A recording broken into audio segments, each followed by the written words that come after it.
Copeland, the processing archivist here at the Charles Sumner School Museum and Archives, and today we're piloting a new series where we highlight outstanding educators in the DCPS school system.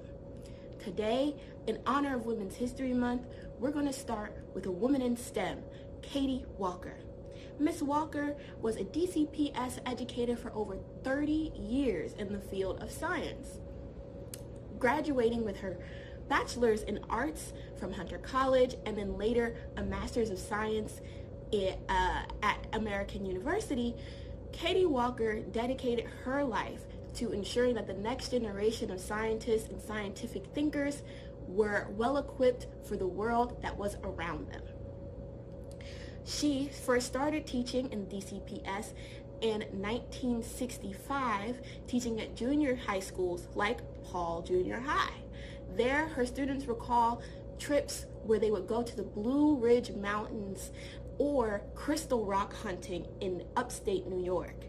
These trips left an immense impact on her students who remember her fondly.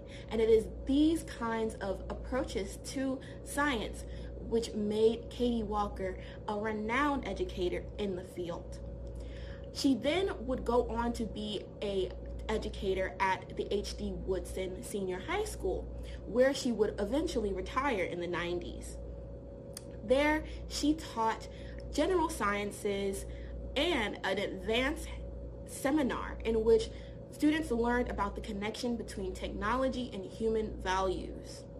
Not only did she teach at these schools, but she also was an avid extracurricular science patron, ensuring that her students not only took field trips, but were a part of award-winning science fairs and helping them create science projects as well. Katie Walker was well known amongst her students for being stern and serious with a high level of expectations for all of her students and valuing the scientific method above all.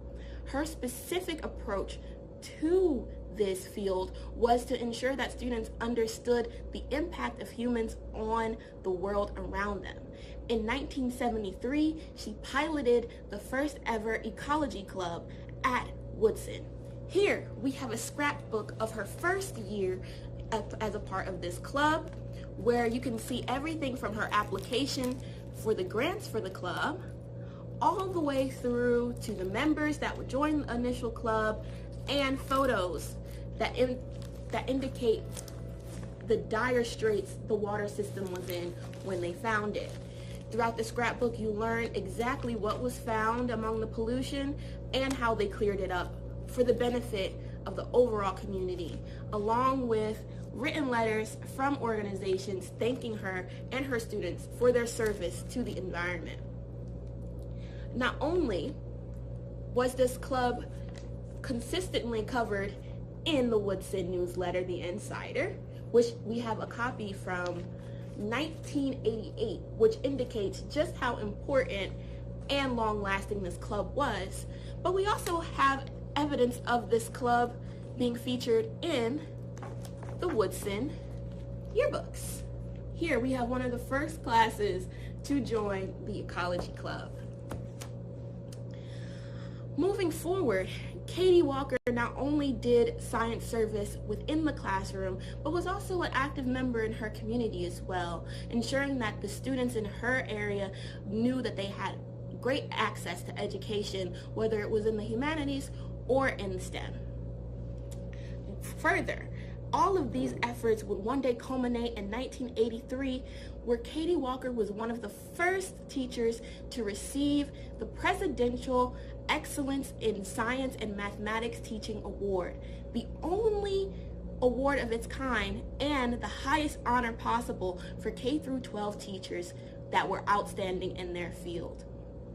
Here in the collection, we not only have the recommendation letter that cinched her spot, but we also have her acceptance letter direct from the White House.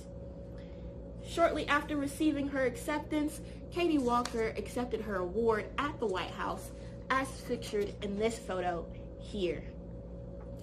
This award was one of the most memorable and cherished moments of her life, and it also secured her classroom for getting $5,000 in grant money. Today, this award has been paused due to federal funding cuts, but it's people like Katie Walker that show us the value of awarding outstanding teachers, especially women in STEM. As always, Katie Walker continued with immense dedication and passion, and towards the end of her career, even had a perfect attendance award for showing up every day for her students. Here at the Sumner, we honor the legacy of Miss Katie Walker, and we encourage anyone who has ever known her as a teacher, a colleague, a classmate, a friend, to tell us a little bit about her. What have we missed? What should we know about Katie Walker? Share with the class. And thanks for coming behind the teacher's desk today. See you next time.